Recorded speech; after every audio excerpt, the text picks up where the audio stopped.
now Superman is down, so all part of the Six Flags experience. It's spring break in April, which means Six Flags Over Georgia is open. I'm sure it's going to be crowded, I'm sure it's going to be busy, but I figured why not get the first trip of Six Flags Over Georgia in, see how it goes, and should be a pretty fun day. So I came today with my 2-year-old thinking that the park would be packed, we would go through some kid stuff, that kind of thing, and go, hey, I wouldn't want to be waiting in all the long lines anyway.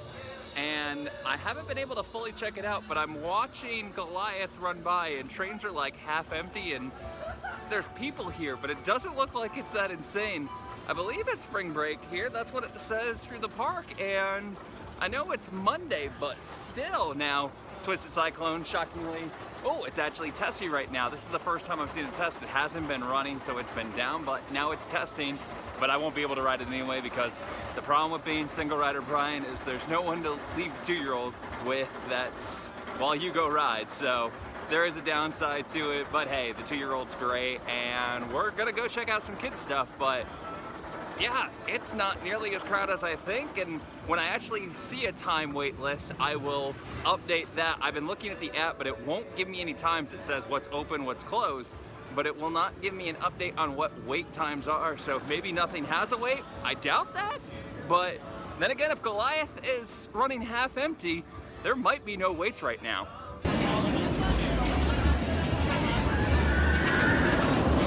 For those who have watched the busiest trip to Dollywood video ever, I also covered some updates of what the park had been doing, one of which the old vintage photography, the old time photos, was gone, and no one really knew if it was completely gone or moved to a different park. That's a different story for a different time. But what I did find, and I don't know how long it's been here, it's nothing I've really looked for, they have a vintage photography thing here at Six Flags Over Georgia. For those who don't know, my wife is not a fan of Six Flags Over Georgia, but this might get her here. I don't know if it will, but if there's anything that could, I'm pretty sure this photo booth would be one of the leading candidates. Why don't you guys do me one more favor? Give me a good old-fashioned yeehaw! So, I don't think I've ever done this, and I think the biggest reason why is it's always a really long wait, especially when it's longer than basically anything here. Now, for those who have been to this park, what am I missing? Do I need to do it? Is it worth the wait? I know nothing about this attraction whatsoever. I know I'm a person who gives information about theme parks, and there's information I don't know. It's what happens. But what do people think about this ride? Is it worth a wait? Is it fun? I don't even know what it is, other than I think they turned it into like a haunted mansion during Halloween. I think that was when I was here in the Halloween series, which I covered before, and things that you can do during Fright Fest. But I just don't know what this ride is, and I don't know if it's worth the really long wait. This seems like it takes forever to move. So let me know in the comment section below. I've said it before and I'll say it again. The no wait time markers at the front of the ride at Six Flags Over Georgia, really annoying. Now I know you can go up and they'll have blah blah from this point, but show me from the front. Now, the line for Superman does not look very long at all. Now, the theme of the day is rides are down, and Twisted Cyclone down. The kiddie coaster that I was trying to take our 2-year-old on, she was just too short. I was looking at the height beforehand, so not able to ride that, but that also went down when we were looking at it, and now Superman is down, so all part of the Six Flags experience. But lines much less than I was anticipating, and I'm really surprised that this Monday on spring break is just not crowded at all. And hey, this wouldn't be a bad line if the ride was actually running. Now, I mentioned this in my top 10 of roller coasters at Six Flags Over Georgia, that they're doing a bunch of retracking on the Great American Scream Machine. You can see it's still ongoing. I'm really excited for that. That could be a huge factor, and it was definitely getting rough the last time I rode it, so I'm hoping this will definitely be a great addition to this park and bump it up, because it is a historic landmark, and the element over the water is so much fun. So when this finishes being retracked, I can see it being a very entertaining ride.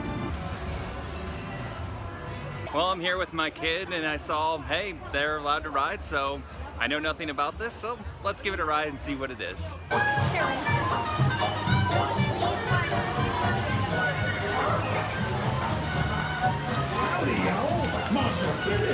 Well, just got off the Monster Mansion, and I gotta say, that was weird. If you ever did Garfield at Kennywood, it's kind of like a monster version of that. There's other things that kind of do like Disney offshoots, and then just at Dollywood is another reference of it. The indoor coaster, Blazing Fury, it's got like the pre-setup of that, but the monster version.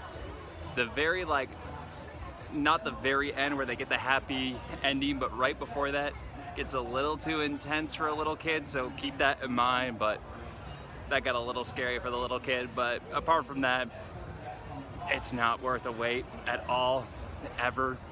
But hey, I didn't know what it was. I did it, and I'd say I'm glad I did it, but honestly, don't do it. Don't do it. It's not fun. It's not worth it, unless it's a walk-on.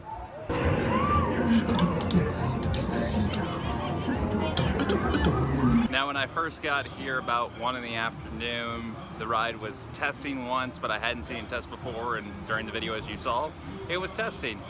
I haven't seen it run since. Now, I also haven't been in this area the whole time, but it's not like I've seen it be open at any point in time.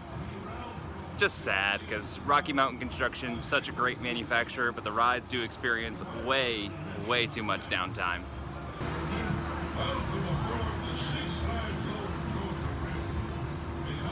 I stand corrected, it's testing empty right now, but there are people up in the platform, so that means it was open at some point during this time period. It just happens to be down whenever I walk past it. Maybe it's a me problem. My Monday trip over spring break to Six Flags Over Georgia has come to an end. Early evening. I was expecting today to be packed. I was expecting it to be insanity, and honestly, it wasn't. It got a little busier as the day went on, like I said, early evening, and it started to pick up recently, but it's still not that busy and nowhere near as busy as I was expecting. Obviously, didn't get to ride any of the big boy rides because of having the 2-year-old with me, but we did get to go on some kid rides, and I will have an upcoming video between this place and another park of which park you should go to when you have a kid. We'll have the review of all of that coming up, so make sure you subscribe so you don't miss a thing. Thanks for watching, and a like and share is always appreciated.